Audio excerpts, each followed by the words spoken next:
అంటున్నాను, దేవుని ప్రణాళికలో నేను. ఆమేన్. దేవునికి స్తోత్రం కలుగును గాక. హల్లెలూయా. దేవుని ప్రణాళికలో, దేవుని ప్లాన్, ఇంగ్లీష్లో ప్లాన్ అంటాం కదా, దేవుని ప్లానులో లేదా దేవుని ప్రణాళికలో నేను ఏమై ఉన్నాను. దేవుని ప్రణాళికలో నేను ఏమై ఉన్నాను. దేవుడు నన్ను గూర్చి ఏం ప్లాను, ఏం ప్రణాళిక చేస్తున్నాడు. నా జీవితం పట్ల దేవుడు ఏ ఆలోచన కలిగి ఉన్నాడు. నన్ను గూర్చి నా దేవుడు ఏ విధంగా ఆలోచిస్తూ ఉన్నాడు. ఈరోజు ఈ విషయాలను కొన్నిటిని, ఎందుకంటే సమయం కొద్దిగా ఉంది కనుక కొన్నిటిని నేను మీ దృష్టికి నేను తీసుకొని వస్తాను. దేవునికి స్తోత్రం కలుగును గాక. హల్లెలూయా. ఒక్కసారి మీరందరూ కన్నులు మూసుకొని, అయ్యా నీ ప్రణాళికలో నేనేమై ఉన్నాను, నేనేమై ఉన్నాను, నేను, నా జీవితం, నా కుటుంబం అసలు ఏమై ఉన్నది, మేము ఎలా ఉండబోతున్నాము, మా పట్ల నీ ప్రణాళిక ఏంటి, మా పట్ల నీ ఉద్దేశం ఏమిటి, మా పట్ల, మా కుటుంబం పట్ల మీ ఆలోచన ఏంటి ప్రభువా, ఏమై ఉన్నాం, మేమేం కాబోతున్నాం, మమ్మల్ని ఏం చేయబోతున్నాం, మేము ఎలా జీవించబోతున్నాం, రాబోయే భవిష్యత్ కాలంలో మా ప్రణాళిక ఏంటి, మా పట్ల మీ ఉద్దేశాలు బయలుపరచండి ప్రభువా. తండ్రి, నిన్న గతించిపోయింది, నేడు నడుస్తూ ఉన్నది, రేపు రాబోతున్నది కనుక నా తండ్రి నీకు స్తోత్రాలు. మా పట్ల నీ చిత్తమును నీవు నెరవేర్చుదువుగాక. అయ్యా, ఇప్పుడున్న మా జీవితము, మా ఆలోచనలు, మా ఉద్దేశాలన్నీ నా తండ్రి నీ పట్ల ఎలా ఉన్నాయో వాటిని బయలుపరచమని యేసునామంలో ప్రార్థన చేయించున్నాము తండ్రి. ఆమేన్. హల్లెలూయా. ఆదికాండం 45వ అధ్యాయములో 7వ వచనములో పరిశుద్ధాత్మ దేవుని ద్వారా మాట్లాడుతూ ఉన్నాడు. ఒకసారి చదవండి, చెప్పండి. దేవునికి స్తోత్రం. ఆదికాండం 45వ అధ్యాయము 7వ వచనాన్ని చదవండి.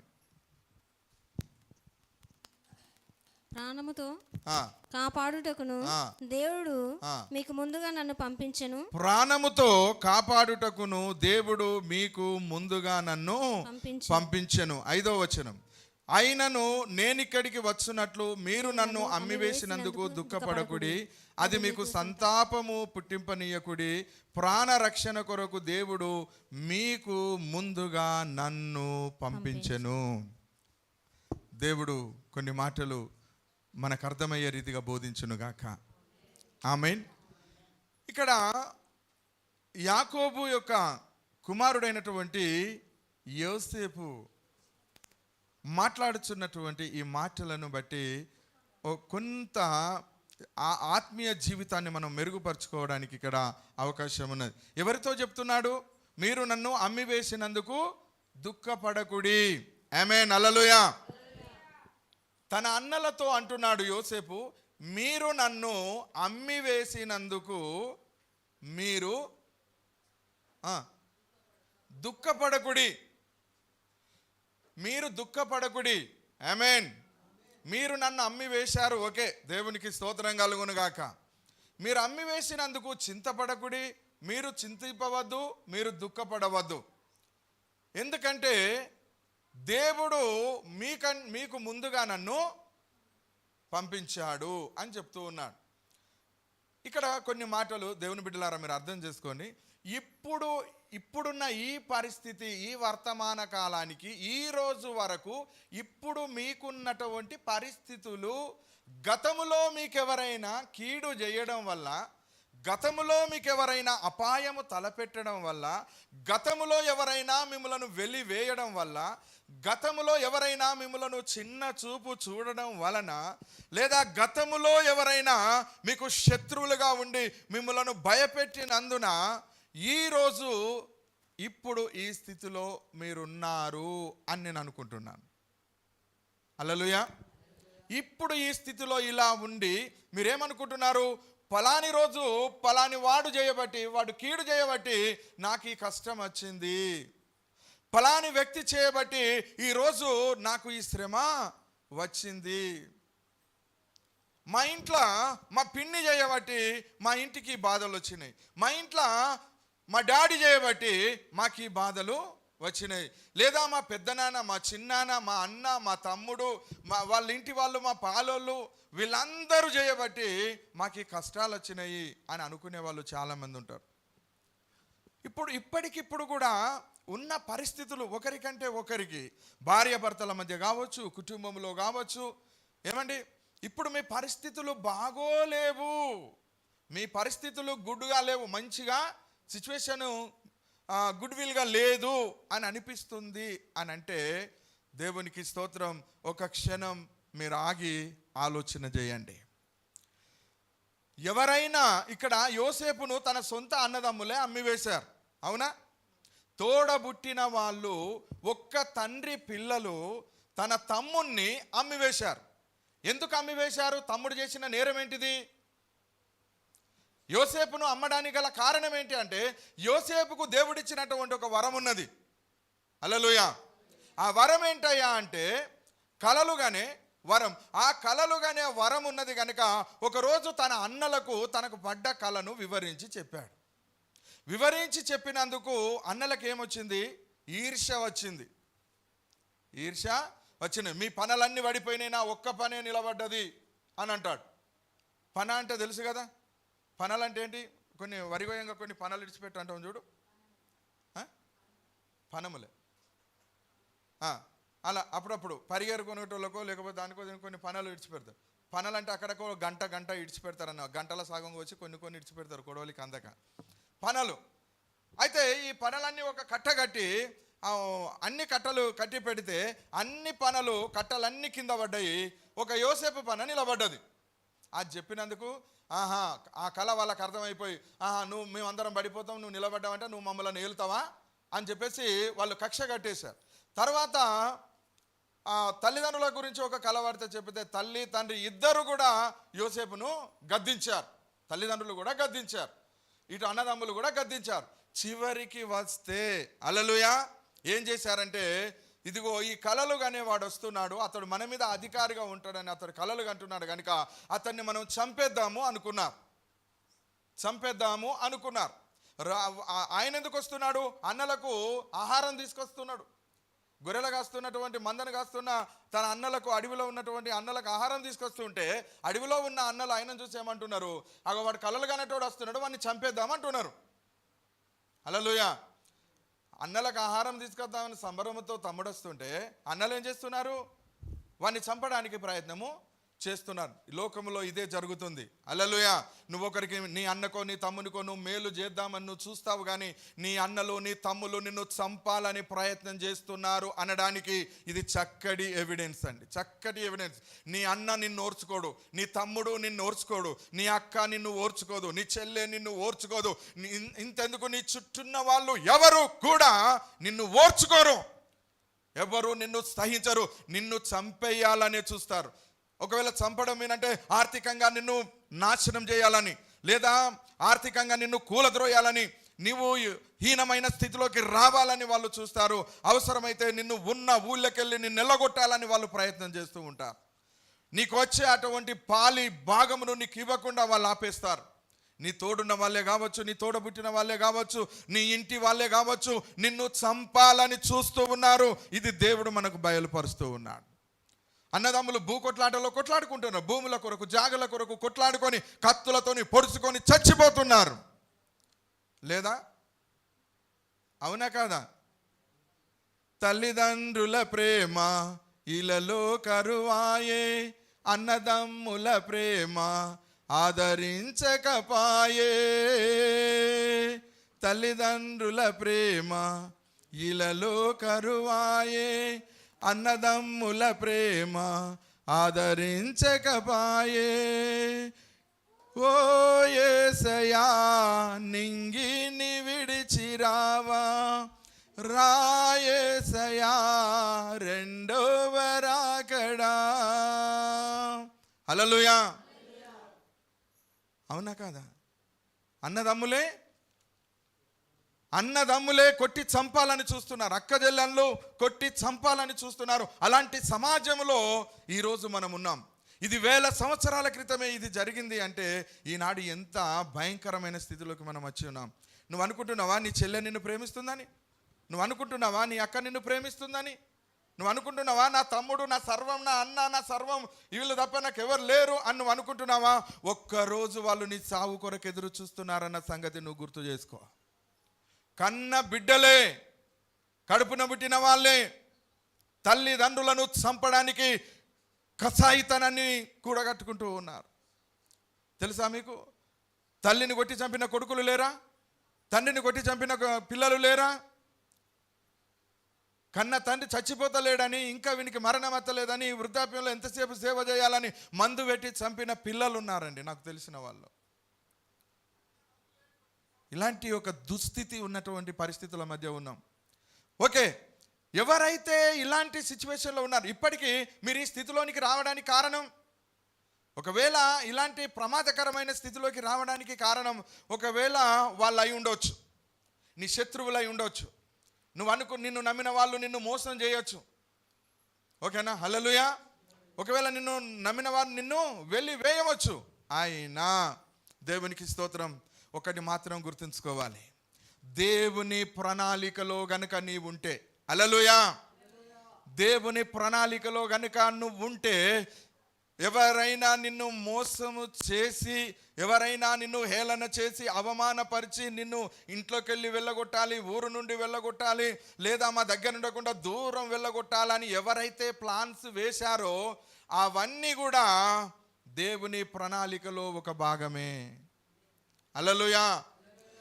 వాళ్లకు చెడు బుద్ధి పుట్టి, వాళ్ళు నిన్ను సహించక, నిన్ను అవమానపరిచి, నిన్ను కించపరిచి, నిన్ను అనరాని మాటలాడి, వినకూడని మాటలు మాట్లాడి నీ హృదయానికి గాయం చేస్తున్నారు అంటే కలవరపడకు.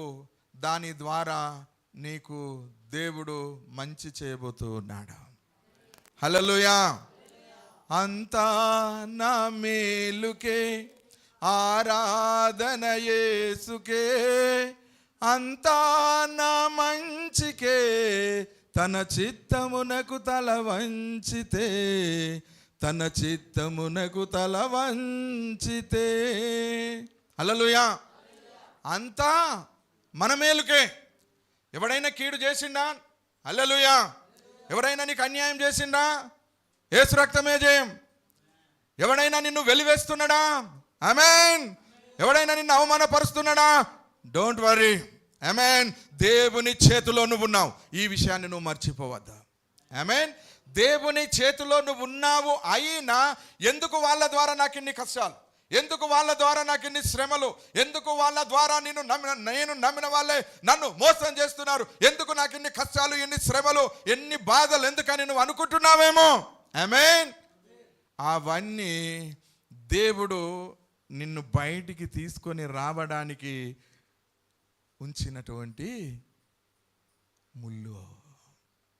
నిన్ను బయటికి తీసుకొని రావడానికి ఏదో చెయ్యాలనుకుంటున్నాడు దేవుడు నిన్ను. ఆమేన్. ఏదో చెయ్యాలనుకుంటున్నాడు.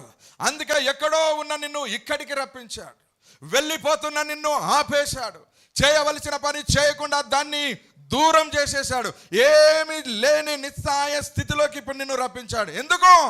దేవుని ప్రణాళికలో నువ్వు ఉన్నావు. దేవుడు చేయాల్సిందా మిగిలిపోతుంది అక్కడ.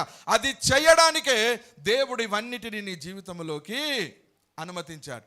చూడండి, మన దేవుని వాక్యంలో చూస్తే యోసేపుకు యెహోవా, తన దేవుడైన యెహోవా తోడై ఉన్నాడు. తన తండ్రి అయిన యాకోబు దేవుడు యోసేపుకు తోడై ఉన్నాడు. యోసేపుకు తోడై ఉంటే యోసేపై ఎందుకు ఆయనను గద్దిస్తారు? దేవుడే తోడై ఉంటే తన అన్నల ఎందుకు తనను చంపడానికి ప్రయత్నం చేస్తారు? ఆయనను తీసి ఓ బావి గుంతలో వేశారు, వేసి రాళ్ళు వేశారు చంపేద్దామని. అన్నదమ్ములే. ఎందుకు యోసేపును గుంతలో పడకుండా ఆపలేదు దేవుడు? ఎందుకు తన అన్నదమ్ములు కొట్టకుండా ఆపలేదు దేవుడు? చెప్తారా మీరు? ఎందుకు ఆపలేదు? దేవుని ప్రణాళికలో యోసేపు ఉన్నాడు. హల్లెలూయా. దేవుని ప్రణాళికలో యోసేపు ఉన్నాడు గనుక దేవుడు యాకోబు గూడును రేపడము ప్రారంభించాడు. దేవుడు యాకోబు సంతానాన్ని ఆశీర్వదించాలి. హల్లెలూయా చెప్పండి. హల్లెలూయా. దేవుడు కరువు కాలములో యాకోబును దేవుడు కాపాడాలి. అవునా కాదా? అబ్రహాము దేవుడు, ఇస్సాకు దేవుడు, యాకోబు దేవుడు. హల్లెలూయా. అబ్రహాముకి ఏం సంతానం చేశాడు? నీ పిల్లల పిల్లలకు కూడా నేను తోడై ఉంటాను. ఏమని చెప్పాడు? నీ పిల్లలను నేను పాలు తేనెలు ప్రవహించు దేశమునకు తీసుకొని వస్తాను, నీ ప్రజలను నేను విడిపిస్తాను, అబ్రహాముకు తోడై ఉన్న దేవుడను నీకును తోడై ఉన్నానని దేవుడు ఎన్నోసార్లు వాగ్దానాలు చేశాడు. అందుకే యాకోబుకు కూడా దేవుడు వాగ్దానము చేశాడు, నిన్ను నీ పిల్లలను కరువులో కష్టంలో నేను కాపాడుతానని.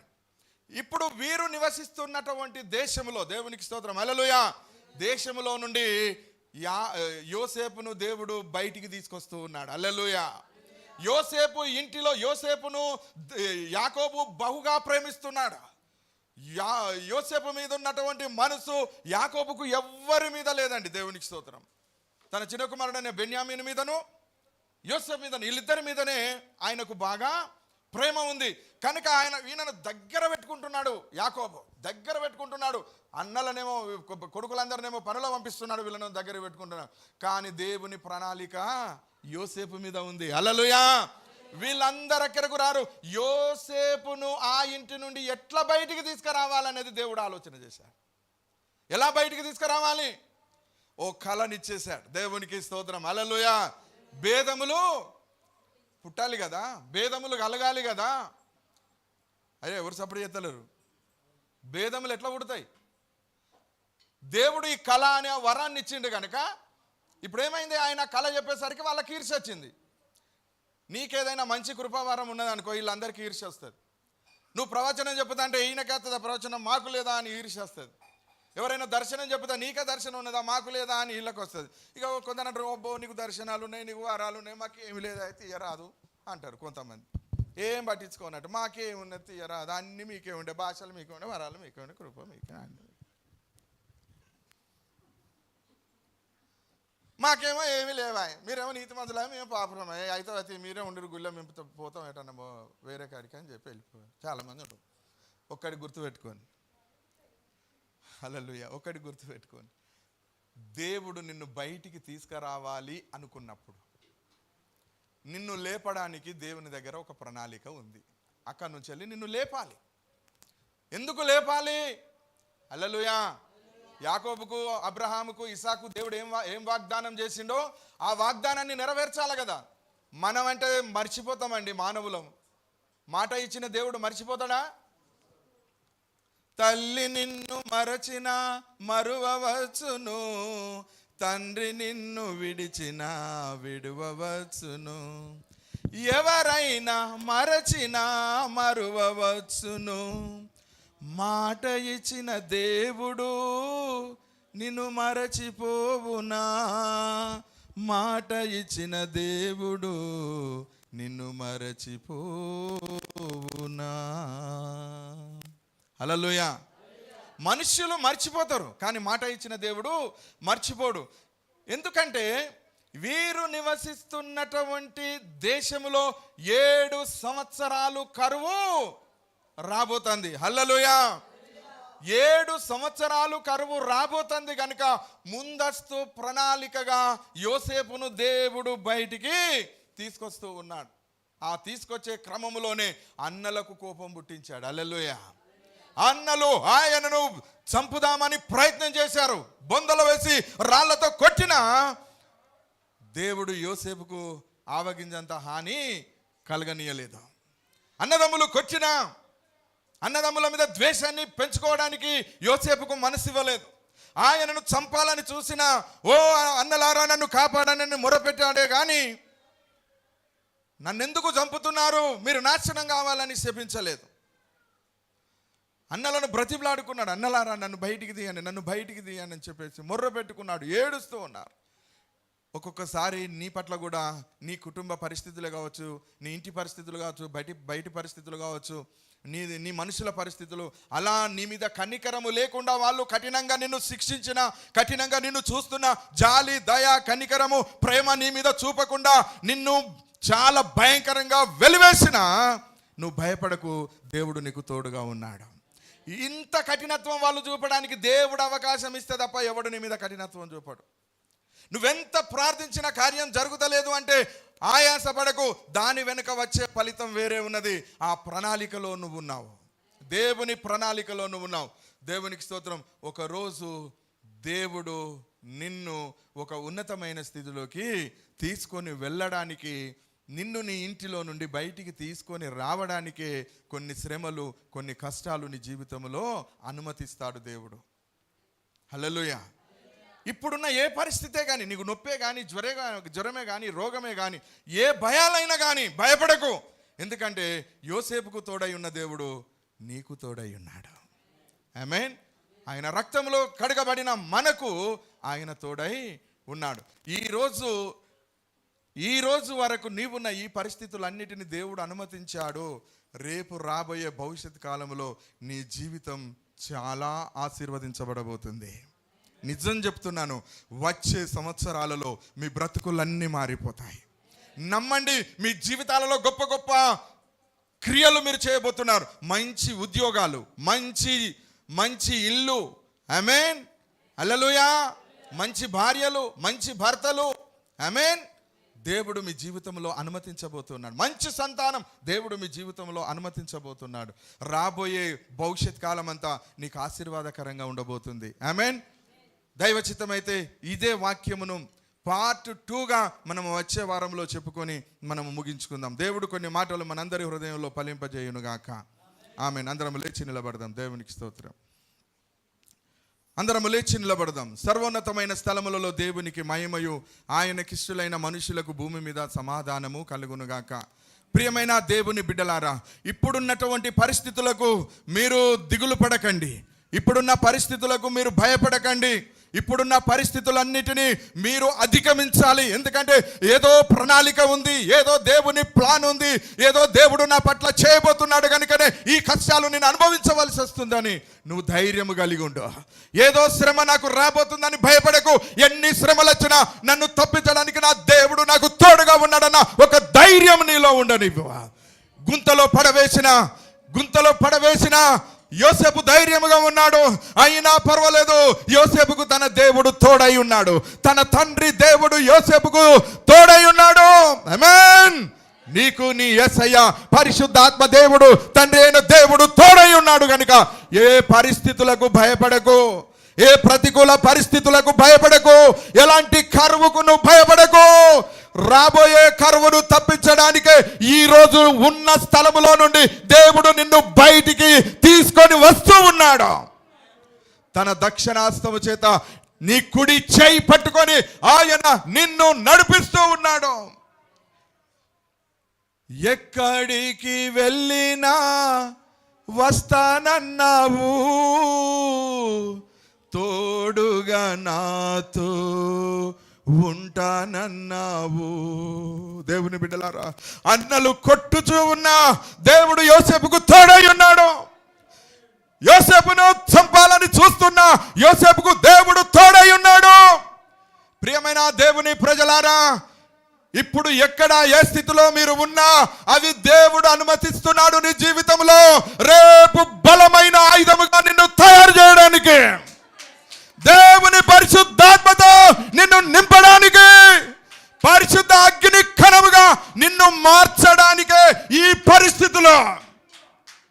నీ భర్త, నీ భార్య నిన్ను అనుమానిస్తుందా? నిన్ను అపహసిస్తుండ్రా? నిన్ను వెలివేస్తుండ్రా? నీ ఇంటిలో నీ పిల్లలు నిన్ను పట్టించుకోవడం లేదా? నీ ఇంటిలో నుండి వెళ్ళిపోవాలనే ఆలోచన నీకు వస్తుందా? ఈ కుటుంబ భారాన్ని మోయలేను, నేను వెళ్ళిపోతా, ఈ భర్తను నేను భరించలేను, ఈ కాపురాన్ని నేను భరించలేను, ఈ పిల్లలను భరించలేను, ఈ భార్యను భరించలేను, ఈ సంసారాన్ని ఏదలేను, నేను ఎట్టన్నా వెళ్ళిపోతా అని అనుకుంటున్నావా? No no no no. నిన్ను దేవుడే ఈ పరిస్థితులు నీకు అనుమతించి వీటి గుండా దేవుడు నిన్ను నడిపిస్తూ ఉన్నాడు బిడ్డ. ఎందుకో తెలుసా? అనేక మంది కరువు నువ్వు తీర్చడానికి, అనేక మంది శ్రమలలో నువ్వు తోడై ఉండడానికి, దిక్కుమాలిన వారికి నువ్వు సహాయం చేయడానికి, దరిద్రులకు నువ్వు దానం చేయడానికి, అద్భుతమైన ఆశీర్వాదాన్ని నీకు ఇవ్వడానికే ఈ కష్టాల గుండా దేవుడు నిన్ను తీసుకొస్తున్నాడు.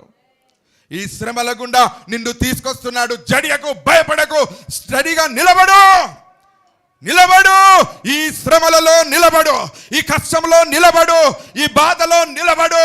అవి అప్పులా, అవి బాధలా, అవి బలహీనతలా, అవి శోధనలా, అవి దుఃఖమా, ఆయాసాలా, నిలబడు. Close the mic. నిలబడు, నిలబడు. దేవుడు నీతో మాట్లాడుతున్నాడు. ప్రియమైన దేవుని సంగమా, నిలబడండి. శ్రమలను ఎదుర్కొనైనా నిలబడండి. ఎందుకో తెలుసా? దేవుడు నిన్నేదో చెయ్యాలనుకుంటున్నాడు. యేసయ్య నిన్నెక్కడికో తీసుకెళ్లాలనుకుంటున్నాడు. ఆయన తీసుకెళ్లేంత వరకు ఆయనతో నువ్వు నడువు. అన్నిటిని నువ్వు సహించి ఆయన నువ్వు వెంబడించు. అద్భుతమైన వ్యక్తిగా నిన్ను, నీ కుటుంబాన్ని దేవుడు తీరుస్తాడు. దేవుడు కొన్ని మాటలు పరిశుద్ధాత్మ దేవుడు మనందరి హృదయంలో ఫలింపజేయును గాక. ఆమేన్. అందరు కన్నులు మూసుకొని ప్రార్థన చేద్దాం. సర్వశక్తి కలిగిన దేవా, కృపా సత్య సంపూర్ణుడమైన తండ్రి, నీకు వందనాలు చెల్లిస్తూ ఉన్నాను. అయ్యా, ఈ వాక్యం వింటున్నటువంటి ప్రియ బిడ్డలు ఎవరైతే ఎక్కడైతే ఉన్నారో, ఎలాంటి శ్రమలో, దుఃఖములో, ఆయుస్సులో, మరణములో ఉన్నారో భయపడొద్దు తండ్రి. వారందరికీ నీ కృప తోడుగా ఉంటుందని ఈరోజు నువ్వు మాట్లాడావు. ప్రతి ఒక్కరికి నీ అభయాన్ని, నీ అభయహస్తాన్ని ఇవ్వండి. ప్రతి ఒక్కరిని నీ బలమైన ఆశీర్వాదకరమైన హస్తాన్ని చాపి ప్రతి ఒక్కరి గాయములు కట్టండి. ప్రతి ఒక్కరి గుండెను బలపరచండి. ప్రతి ఒక్కరి బాధలు, బలహీనతలు తొలగించండి. కష్టాలు, శ్రమలు తొలగించడానికే వారిని నువ్వు నడిపిస్తున్నావని వాళ్ళు నేర్చుకున్నారు కనుక వారందరికీ ఒక బలమైన ఆయుధంగా నీ వాక్యమును అనుగరించి నీ యొక్క బలమైన ఆత్మను వారికి దయచేయమని ప్రార్థిస్తూ ఉన్నాను తండ్రి. రాబోయే భవిష్యత్ కాలంలో ఇంకా బహుబలంగా మేము ఫలించుట కొరకు అయ్యా యోసేపును నడిపించినట్టు మమ్మల్ని నడిపిస్తున్నామని నమ్మి విశ్వసించి నా తండ్రి, కుమార, పరిశుద్ధాత్మ దేవుడు నజరేయుడగు యేసుక్రీస్తు నామములో నిరంతరం నువ్వే మాకు దేవుడవై ఉండి ముందుకు నడిపించమని ప్రార్థించి వేడుకుంటున్నాము తండ్రి. ఆమేన్. పరలోక ప్రార్థన చేద్దాం. పరలోకమందున్న మా తండ్రి, మీ నామం పరిశుద్ధపరచబడునుగాక, మీ రాజ్యం వచ్చునుగాక, మీ చిత్తం పరలోకమందు నెరవేరుచున్నట్లు భూమి అందును నెరవేరునుగాక. మానుదిన ఆహారం నేడు మాకు దయచేయము. మా ఎడల అపరాధములు చేసిన వారిని మేము క్షమించి ఉన్న ప్రకారము మా రుణ అపరాధములను క్షమించుము. మమ్మను శోధనలోకి తేక దుష్టుని నుండి మమ్మను తప్పించుము. ఎందుకనగా రాజ్యము, శక్తి, బలము, మహిమ నిరంతరము నీవై ఉన్నావి తండ్రి. ఆమేన్. ఆశీర్వాదం తీసుకుందాం. మన తండ్రి అయిన దేవుని ప్రేమయు, ప్రభువైన క్రీస్తు యేసు యొక్క కృపయు, పరిశుద్ధాత్మ దేవుని యొక్క అన్యోన్య సావాసమైన సన్నిధి ఇప్పుడు ఎల్లప్పుడూ ఇక్కడున్న మనందరికీ సదాకాలము తోడై ఉండునుగాక. ఆమేన్. ఆమేన్. Praise Lord. అందరికీ వందనాలు. ఒకరికొకరు అందరు వందనాలు చెప్పుకోండి. మనం సహోదరి సహోదరులము, అన్న తమ్ములము అందరము ఒకరికొకరు, స్త్రీలకు స్త్రీలు, పురుషులకు పురుషులు, పురుషులు స్త్రీలు, స్త్రీలకు పురుషులు అందరూ వందనాలు చెప్పుకుందాం. దేవునికి స్తోత్రం. ఈ సమయంలో అందరూ కూర్చోండి. మీ అందరికి ఒక మంచి తీపి కబురు ఉంది.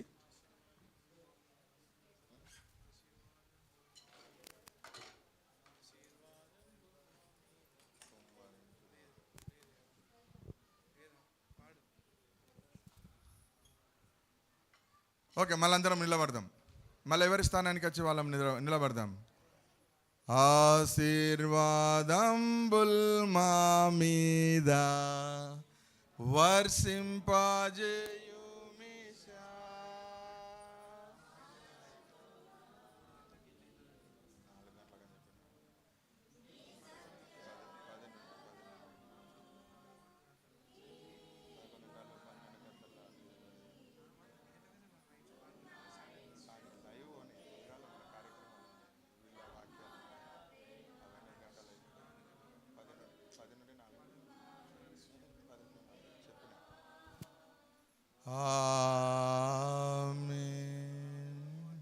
హల్లెలూయా.